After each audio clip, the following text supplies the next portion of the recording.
pessoal, tudo bem com vocês? Mais um vídeo. Sempre vou agradecer pelos comentários que vocês têm deixado, a forma como vocês têm compartilhado, deixado o link. Pessoal, ouvindo sempre um ou outro, muitas pessoas chegam para mim e falam assim: Renata, como que eu faço para vencer essa insegurança que eu tenho? Eu não acredito que eu posso, que eu consigo, e aí tudo isso me frustra, me dá uma tristeza. Eu vou falar para vocês algumas coisas que a gente precisa rever. Como? Muitas vezes, essa nossa insegurança vem lá da infância, tá bom? O que você ouviu? O que eu ouvi? Principalmente do meu pai e da minha mãe. O que você ouviu do seu pai e da sua mãe? Dos seus cuidadores, principalmente. Então a gente tem que ir lá na nossa infância fazer uma autoanálise. Por exemplo, uma vez eu estava no salão de beleza e estava lá a moça fazendo as unhas, eu também estava do lado fazendo minhas unhas, e tinha um pai cuidando do bebezinho no colo e de uma criancinha, que era o filho dele, que devia ter, gente, não tinha mais do que 4 aninhos. E ele, como uma criança, estava fazendo a baguncinha dele, mas nada demais.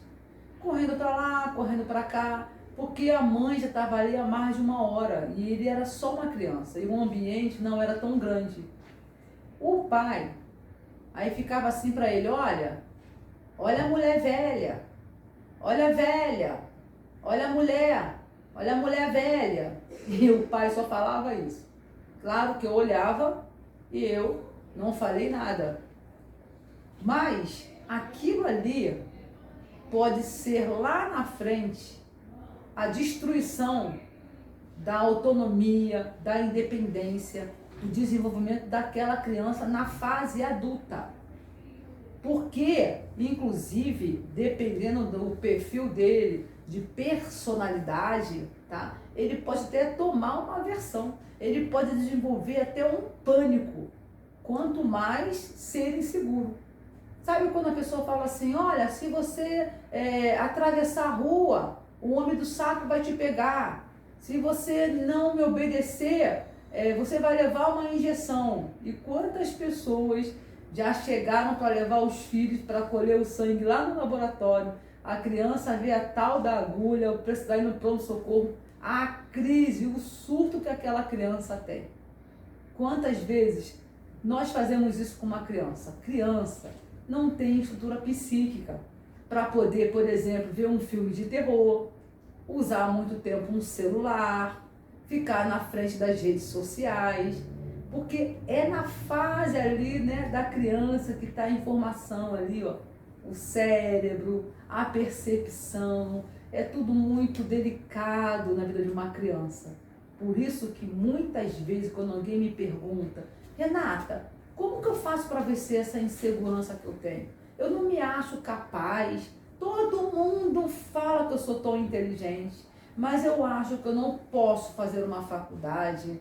E essas perguntas, vocês sabem, que são perguntas que me incomodam, né? E eu sempre vou e pergunto para a pessoa: me fala da sua infância. O que você ouviu dos seus pais? Ah, meu pai me abandonou. Meu pai me colocava medo, a minha mãe falava que eu era preguiçoso, que eu era um moleque, que eu não queria nada com a vida. Gente, são assim os comentários que eu ouço. Eu me lembro que uma vez eu passei por isso com meu pai, sabe? Eu estava num colégio que ele era muito, muito puxado. E aí eu tirei 8 em matemática. Eu me lembro que eu cheguei muito feliz com meu pai. Eu falei: pai, eu tirei 8 em matemática. Meu pai falou assim: você é burra. Gente, ele falou assim mesmo. E eu lembro, sabe? E aí quando eu olhei para ele: mas eu tirei 8. Aí ele falou assim: mas você não faz outra coisa que não seja estudar. Você era para ter tirado um 10. Aí eu voltei para ele e falei assim: um dia eu vou fazer 2 faculdades. E aí passaram-se muitos anos. E eu fiz a primeira faculdade e depois eu fiz a segunda faculdade. Então vocês entendem como que é na fase da infância que a gente internaliza e a gente carrega aquela fala por muitos anos, que para quem acredita no inconsciente, né, fica lá no inconsciente, fica na memória, fica gravado, fica registrado, ok? E aí o que acontece? Só que algumas pessoas conseguem elaborar. O que é elaborar? Por exemplo, eu falei para mim mesmo, eu vou crescer, vou fazer 2 faculdades. O que eu consegui elaborar? Eu fui lá e fiz as 2 faculdades, ok? Mas tem gente que recebe aquela informação do pai e da mãe daquela forma pejorativa, e esse pai e essa mãe muitas vezes fala dessa forma porque foi isso que ele recebeu também na infância dele, e aí ele também não conseguiu elaborar, e a fala dele vai ser reproduzida muitas vezes pelo seu pai e pela sua mãe. Como ele não conseguiu elaborar, ele vai passar isso adiante, e assim muitas vezes vem lá do tataravô, lá, sabe pessoal, isso vem de geração em geração, essa fala. Sabe quando uma família toda é estressada? Sabe quando uma família toda fala alto, é agressiva, briga o tempo todo, se agride? É mais ou menos por esse caminho. O que mais também pode gerar insegurança numa pessoa na fase até adulta, inclusive, pessoal, na terceira idade, tá bom? Quando você vai ver, me fala do seu pai e da sua mãe, lá na infância, quando a pessoa tinha 3, 4, 5, 6, 7 anos, ela traz isso para os 70 anos de idade, para os 80 anos de idade, e quando a gente vai trabalhar com a pessoa, tá lá na infância. E algumas pessoas perguntam, Renata, me dá, por exemplo, uma solução. Eu trabalho muito com os meus clientes, por exemplo, se for uma criança, um adolescente, ou até um adulto, eu indico defesa pessoal. Para a criança, então, eu acho que deveria ser obrigatório. Eu, Renata, psicóloga, eu acho que deveria ser lei, porque pensa num esporte que desenvolve autoconfiança, disciplina, autocontrole, é maravilhoso. Um é defesa pessoal, o outro é natação, tá bom? Desenvolve o cérebro, é o esporte reconhecido mundialmente como o mais completo, porque ele não causa lesões, ele desenvolve o cérebro, trabalha a respiração, trabalha autocontrole, é maravilhoso. Quando alguém pergunta para mim, tá? Me ajuda, Renata, pensa nesses 2 esportes, tá bom, pessoal? Defesa pessoal e natação. Por quê? Deixa eu explicar. Uma pessoa insegura, ela também é uma pessoa provavelmente ansiosa. Uma pessoa ansiosa provavelmente é uma pessoa que está o tempo todo com o seu pisca-alerta ligado. Então, ela não vive o presente, ela está sempre lá no futuro. É como se fosse juntando uma coisa com a outra. Uma pessoa insegura, geralmente é uma pessoa que está sempre com medo. Ela tem medo de avançar, ela tem medo de conquistar, ela tem medo de ser ousada, se criam várias barreiras na vida dela. São vários muros que são levantados, pessoal, na vida de uma pessoa insegura. Aí vai entrar, muitas vezes, a síndrome do impostor, vai entrar ali a autossabotagem, vai entrar ali até a autoflagelação. Eu não posso, eu não consigo, todo mundo consegue menos eu, todo mundo conseguiu fazer uma faculdade menos eu, todo mundo casou menos eu. Aí você pode até encontrar um namorado. O namorado fala assim, ai, como você é linda, ai, como você é maravilhosa, como você é especial. Mas você é tão insegura que não adianta ele falar isso para você. Porque você não acredita.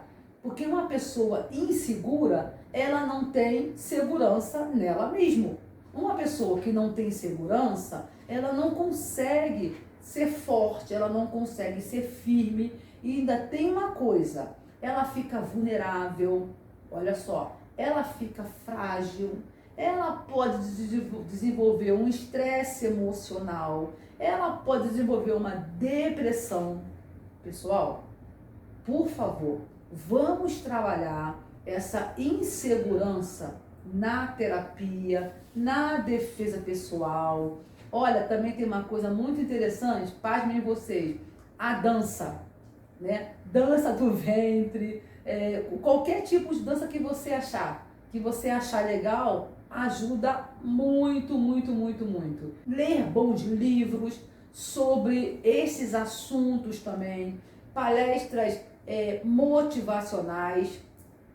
Quando você for uma pessoa confiante ou se tornar uma pessoa autoconfiante, nunca se questione, tá? Uma outra dica, quando você atingir um nível, sair do nível de ser uma pessoa insegura e você se tornar uma pessoa segura, não questione a tua segurança e não deixe nunca ninguém questionar a segurança que você conseguiu adquirir. Exemplo, Renata. Renata é uma pessoa segura. Eu sempre falo, eu não posso negar, eu sou segura na minha fé. Isso eu nunca vou negar para vocês. Eu não sou segura em mim. Eu sou segura na fé que eu tenho em Deus. Isso me ajuda muito. Isso foi algo que a minha mãe me ensinou lá na infância. Minha mãe me ensinou na infância, olha que interessante, pessoal, que tinha um Deus que era mais forte do que todos, que se a gente confiasse nele, a gente jamais seria destruído. Gente, é impressionante. Minha mãe falava isso para mim quando eu tinha 4, 5, 6 anos de idade. E aí a Renata está hoje com 52 anos de idade e eu sou uma pessoa muito confiante. Confiante em Deus, confiante naquilo que minha mãe me ensinou, confiante nos meus propósitos, confiante naquilo que eu quero. E aí muitas vezes é necessário você muitas vezes não ouvir a crítica dos outros. Inclusive tem pessoas que vão sempre querer criticar você, pessoas que não vão acreditar em você.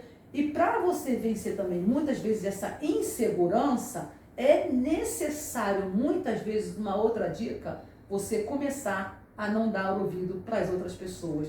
Estude, se especialize, acredite, você consegue, as neurociências provam isso, que todos nós somos capazes, mas é sobre você sair desse lugar onde você está, da insegurança, se levantar, acreditar que você consegue e que você pode. Tá bom, pessoal? Um beijo no coração de vocês.